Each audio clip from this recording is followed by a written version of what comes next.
నమస్కారం ఘంటారావానికి స్వాగతం. ముందుగా ప్రధాన అంశాలు.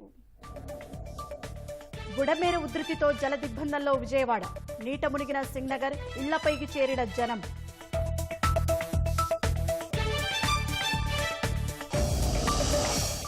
సింగ్నగర్ వరద ప్రాంతాల్లో పర్యటించిన చంద్రబాబు, బాధితుల కష్టాలు తీర్చే వరకు విశ్రమించబోనన్న సీఎం.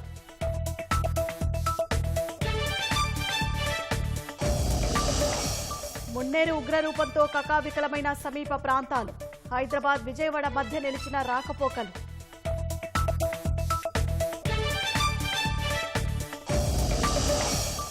ఖమ్మం నగరాన్ని ముంచెత్తిన మున్నేరు, ఇళ్లపైకి ఎక్కి సాయం కోసం బాధితుల ఎదురుచూపులు.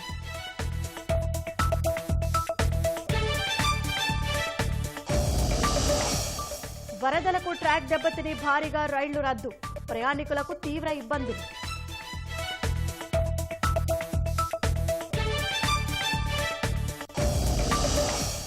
భారీ వర్షాలతో అప్రమత్తమైన యంత్రాంగం, ప్రభావిత ప్రాంతాల్లో రేపు పాఠశాలలకు సెలవు.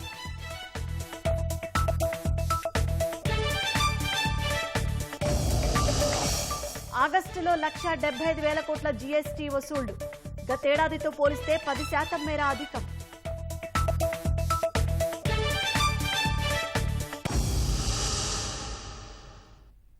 రాష్ట్రంలో 2 రోజులుగా కురిసిన ఎడతెరిపిలేని వర్షాలు విధ్వంసం సృష్టించాయి. ఆకాశానికి చిల్లు పడిందా అన్న రీతిలో ఏకధాటిగా కురుస్తూ ఊర్లను ఏర్లను ఏకం చేస్తూ వరద ముంచెత్తింది. వాయుగుండం రాష్ట్రానికి పెద్ద గండమై కూర్చుంది. తీరం దాటినప్పటికీ ప్రభావం మాత్రం తీవ్రంగా ఉంది. వాన వరద ధాటికి బెజవాడ బెంబేలెత్తిపోతోంది. సింగ్నగర్ గజగజ వణికిపోతోంది. బుడమేరు మున్నేరు ఉధృతితో జనం వణుకుతున్నారు.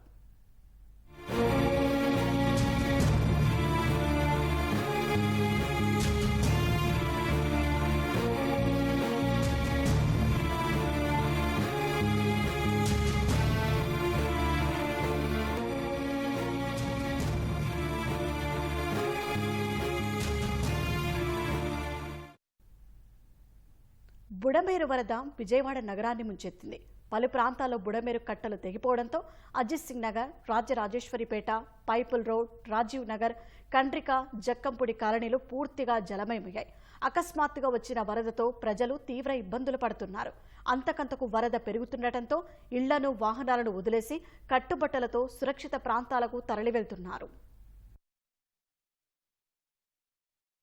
విజయవాడ జలవాడగా మారింది. నగరంలో ఎటు చూసినా నీరు తప్ప మరేమీ కనిపించడం లేదు. 5 దశాబ్దాల కాలంలో కనీవిని ఎరుగని రీతిలో కుండపోత వర్షం కురవడంతో బుడమేరు ఉగ్రరూపం దాల్చింది. ప్రమాదకర స్థాయిలో ప్రవహిస్తుండటంతో సింగ్నగర్ పరిసర ప్రాంతాలు చెరువుల్ని తలపిస్తున్నాయి. ఎగువ నుంచి వస్తున్న వరదతో బుడమేరు కట్టలకు పలుచోట్ల గండ్లు పడ్డాయి. దీంతో లోతట్టు ప్రాంతాలు నీట మునిగాయి. ప్రధానంగా వైఎస్ఆర్ జక్కంపూడి కాలనీ, అజిత్ సింగ్ నగర్, రాజరాజేశ్వరిపేట, వాంబే కాలనీ, పైపుల రోడ్డు, ప్రకాష్ నగర్, సుందరయ్య నగర్, రాజీవ్ నగర్, కండ్రిక కాలనీలు పూర్తిగా జల దిగ్బంధంలో చిక్కుకున్నాయి. ఇళ్లలోకి 6 అడుగులకు పైగా నీరు చేరడంతో ప్రజలు బిక్కుబిక్కుమంటూ గడుపుతున్నారు. ఎన్నో ఏళ్లుగా ఉంటున్నా ఎన్నడూ ఈ స్థాయిలో వరద చూడలేదని ప్రజలు ఆందోళన వ్యక్తం చేస్తున్నారు. బుడమేరు ఉగ్రరూపానికి సింగ్నగర్ పరిసర ప్రాంత ప్రజలు అష్టకష్టాలు పడుతున్నారు. ఇళ్లను పూర్తిగా వరద ముంచెత్తడంతో కట్టుబట్టలతో రోడ్డున పడ్డారు. కొందరు ఇళ్లపైకి చేరి ప్రాణాలు కాపాడుకున్నారు. గంట గంటకు వరద ఉధృతి పెరుగుతుండటంతో లోతట్టు ప్రాంతాల్లోని ప్రజలను అధికారులు ట్రాక్టర్ల సాయంతో సురక్షిత ప్రాంతాలకు తరలిస్తున్నారు. నగరంలోని ప్రధాన రహదారులోకి వరద భారీగా చేరడంతో ప్రజలు ఎటూ వెళ్లలేని పరిస్థితి నెలకొంది. ఉదయం నుంచి తిండి, నీరు లేక ప్రజలు అల్లాడుతున్నారు. అధికారులు ఆహార సదుపాయాలు కల్పించి ఆదుకోవాలని వేడుకుంటున్నారు. సింగ్నగర్ దిగువ ప్రాంతంలో సుమారు 5 కిలోమీటర్ల పరిధిలో పదుల సంఖ్యలో కాలనీలు పీకల్లోతు వరదలోనే కాలం వెళ్లదీస్తున్నాయి. అకస్మాత్తుగా ముంచెత్తిన వరదతో మహిళలు, వృద్ధులు తీవ్ర ఇబ్బందులు పడ్డారు. గర్భిణీలను అంబులెన్స్లలో ఆసుపత్రులకు తరలించారు. బుడమేరు వరద ఉధృతికి సింగ్నగర్ రైల్వే అండర్ పాస్ పూర్తిగా నీట మునిగింది. రాజరాజేశ్వరిపేట, జక్కంపొడి కాలనీలను పూర్తిగా వరద ముంచెత్తింది. దీంతో డాబాలపై నుంచే సాయం కోసం ప్రజలు ఎదురు చూస్తున్నారు.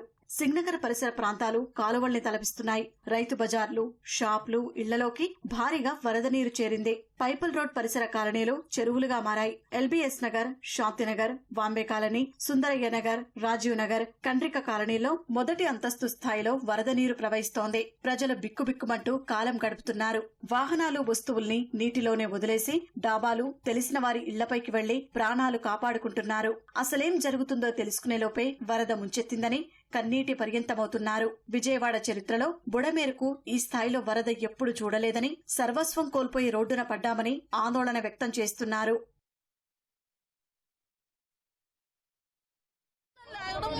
వాటర్ వచ్చేస్తుంది, అసలు ఆగట్లే. ఇంకా మా మాయ తీసుకెళ్ళి ఇంటికి తింపేశారు, ఇక్కడ తీసుకొచ్చేసారు.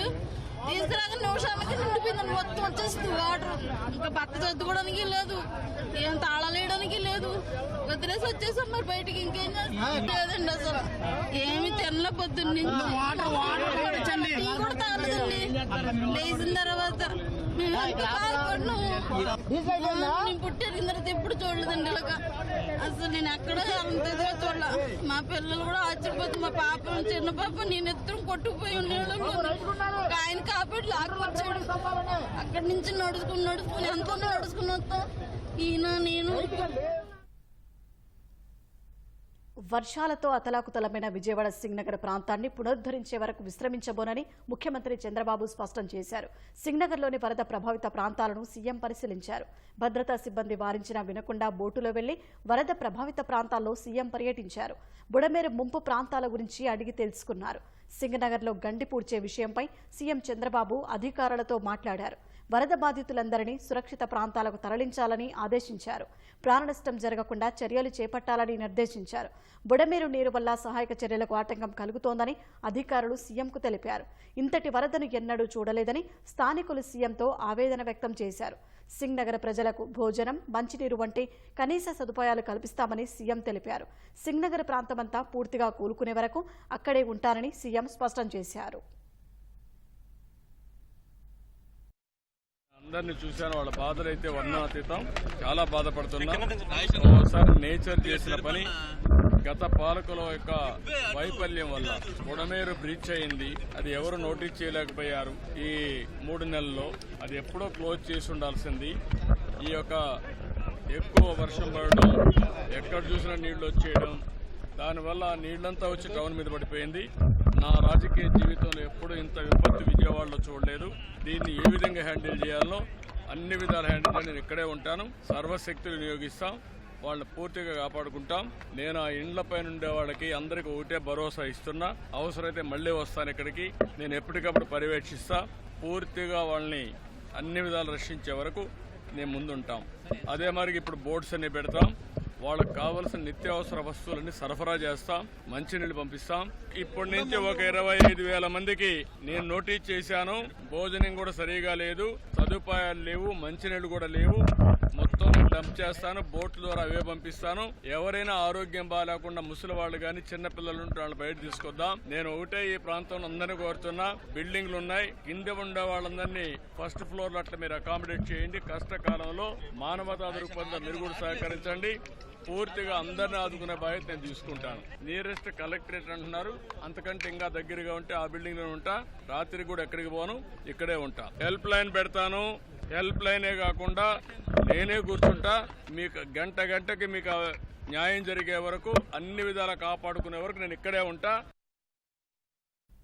విజయవాడ నగరం సాధారణ స్థితికి వచ్చే వరకు ఎన్టీఆర్ జిల్లా కలెక్టరేట్లోనే ఉండాలని ముఖ్యమంత్రి చంద్రబాబు నిర్ణయించారు. హైదరాబాద్ పర్యటన రద్దు చేసుకున్న చంద్రబాబు విజయవాడ కలెక్టరేట్ను తాత్కాలిక సీఎం కార్యాలయంగా మార్చారు. కలెక్టరేట్ వద్దకు చంద్రబాబు ప్రత్యేక బస్సు వచ్చింది. అవసరమైతే బస్సులోనే ఇవాళ సీఎం ఉండేలా అధికారులు ఏర్పాట్లు చేస్తున్నారు. సీఎంతో పాటు హోంమంత్రి అనిత, ఎంపీ కేశినేని శివనాథ్ కూడా కలెక్టరేట్లోనే ఉండనున్నారు. ఎంపీ కేశినేని చిన్ని దాదాపు 6,000 మందికి యుద్ధ ప్రాతిపదికన ఆహారం ఏర్పాటు చేశారు. ఆహారం సరఫరాలో ఇబ్బందులు తలెత్తకుండా చూడాలని పోలీసులను హోంమంత్రి అనిత ఆదేశించారు. ఆహార ప్యాకింగ్, సరఫరాకు తెలుగుదేశం శ్రేణులు ముందుకొచ్చాయి.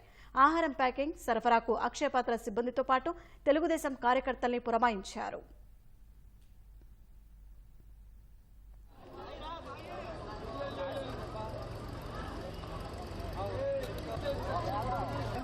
బయలుదేరిపోతుంది సార్. బోట్ నుంచి ఇప్పుడు వస్తుంది బోట్ ఆల్రెడీ బయటికి విజువల్ కనిపిస్తుందా?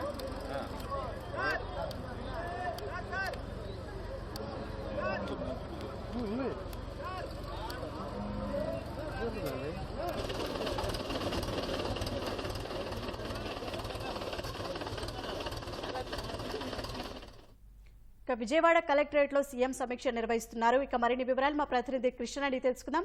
కృష్ణ, ముఖ్యమంత్రి చంద్రబాబు సమీక్షా సమావేశం ఏంటి? షాహీన్, ఏదైతే విజయవాడ నగరానికి సంబంధించి మొత్తంగా చూస్తే కనుక సెంట్రల్ నియోజకవర్గంలో దాదాపు 12 డివిజన్ల వరకు నీటి మునిగిన పరిస్థితి అది కనిపిస్తోంది. ఇందులో ప్రధానంగా అంటే అక్కడ సమస్య తీవ్రతను సీఎం దృష్టికి తీసుకెళ్లడంలో కొంత సమన్వయం ఏర్పడినట్లుగా తెలుస్తుంది మనకి.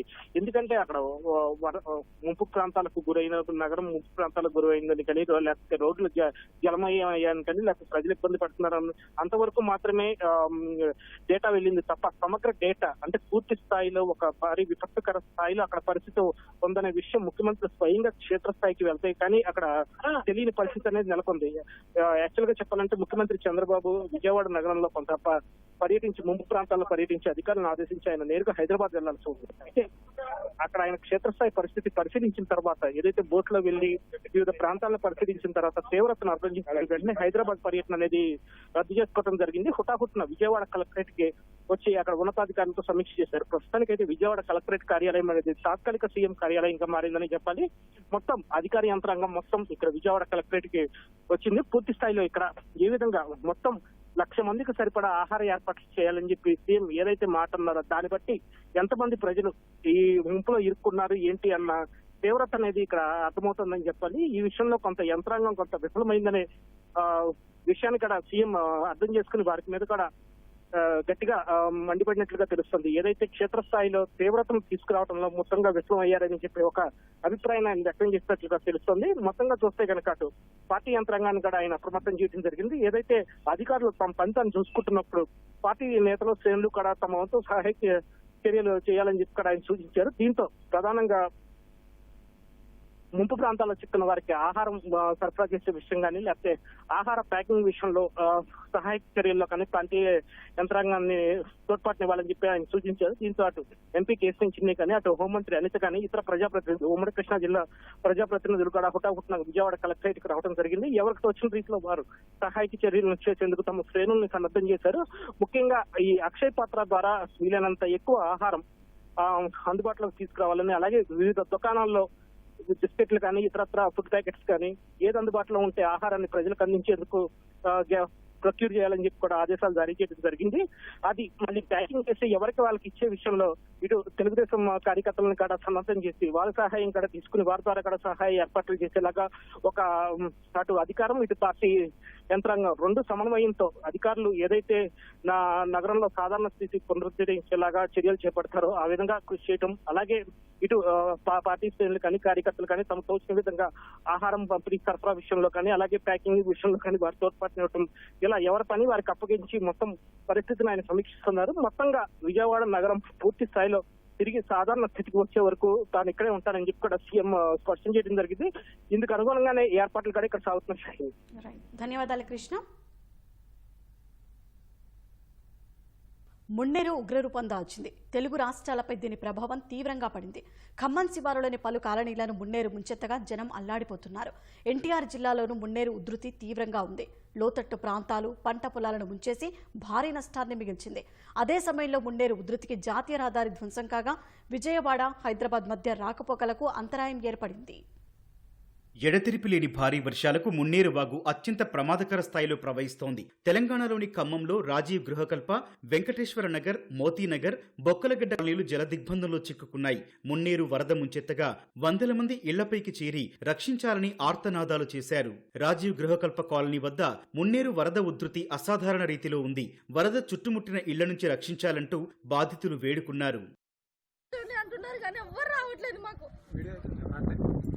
ఇక్కడ చూడండి, ఫుల్ వాటరు మొత్తం మునిగిపోయింది. ఇక్కడ ఏ కోసాన దిగనీకి లేదు. సెకండ్ ఫ్లోర్ అయిపోయింది, ఫస్ట్ ఫ్లోర్ అయిపోయింది. పెంట్ హౌస్లో ఉన్నాము. ఇక్కడ ఇంతమంది ఉన్నారు.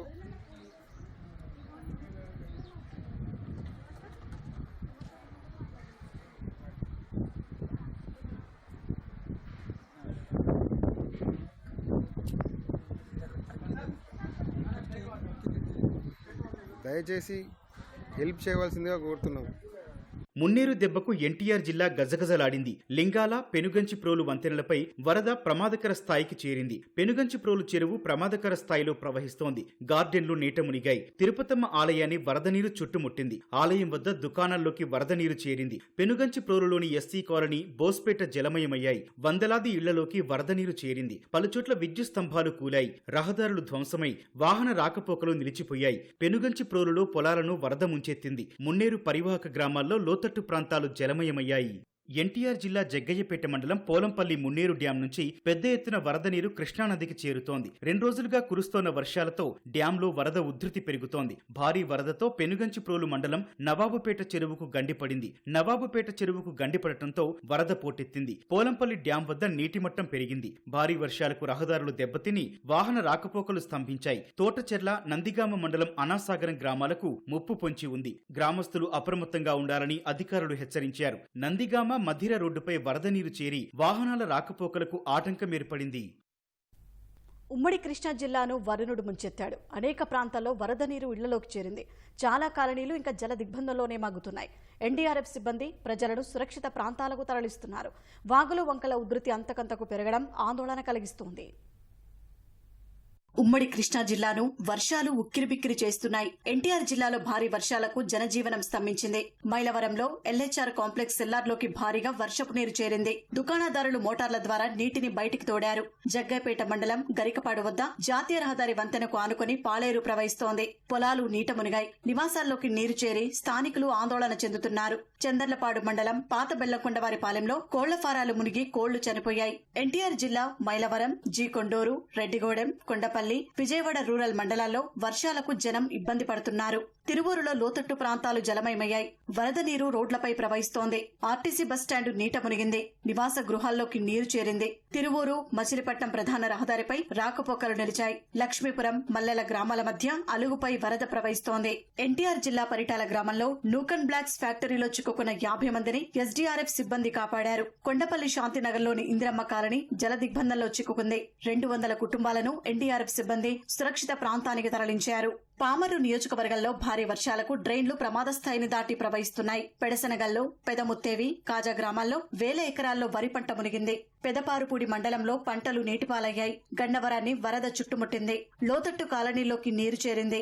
బంటుమిల్లిలో భారీ వర్షాలకు దెబ్బతిన్న పంట పొలాలు, పూడిపోయిన డ్రైన్లను ఎమ్మెల్యే కాగిత కృష్ణప్రసాద్ పరిశీలించారు. కృష్ణా జిల్లా పుట్టగుంట వద్ద బుడమేరు ఉధృతంగా ప్రవహిస్తోంది. వంతెనను ఆనుకుని నీటి ప్రవాహం ఉంది. గుడివాడ, హనుమాన్ జంక్షన్ రహదారిని పోలీసులు మూసివేశారు. తోట్లవల్లూరు మండలంలో లంక గ్రామాలైన తోడేల దిబ్బ, పొట్టి దిబ్బలంక, పిల్లవాని లంకలోకి వరద నీరు ప్రవేశించింది. తోడేల దిబ్బలంకలో పసుపు, అరటి తోటలతో పాటు వాణిజ్య పంటలు మునిగిపోయాయి. దివిసీమకు వరద ముప్పు పొంచి ఉంది. ప్రకాశం బ్యారేజీ నుంచి నీటి విడుదలతో అవనిగడ్డ నియోజకవర్గంలోని ఘంటసాల, చెల్లపల్లి, మోపిదేవి మండలాల్లో పసుపు, అరటి, కంద, మొక్కజొన్న, బంతి, బొప్పాయి, మల్బరీతో పాటు పట్టుపురుగుల షెడ్లు నీటిపాలయ్యాయి. ఉత్తర చిరువలంకలో కరకట్టపై ఉన్న లాకులు పనిచేయక నది నుంచి వరద పొలాలను ముంచేస్తోంది. కోడూరు మండలంలో రొయ్యలు, చేపల చెరువులకు నష్టం వాటిల్లింది. కొక్కిలిగడ్డ కొత్తపాలెం, ఆముదార్లంక, పాత ఇడ్లలంక, పులిగడ్డ పల్లిపాలెం, రేగుల్లంక, నాగైలంక కట్ట గ్రామాల్లో ప్రజలను పునరావాస కేంద్రాలకు తరలించారు.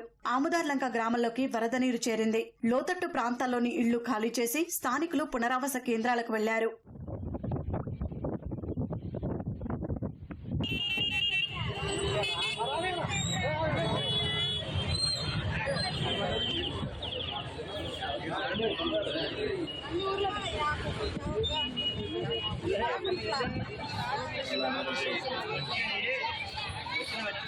కృష్ణా జిల్లా నూజివీడు పరిధిలో చిక్కుకున్న 62 మందిని రోప్ సాయంతో ఎస్డీఆర్ఎఫ్ సిబ్బంది సురక్షిత ప్రాంతాలకు తరలించారు.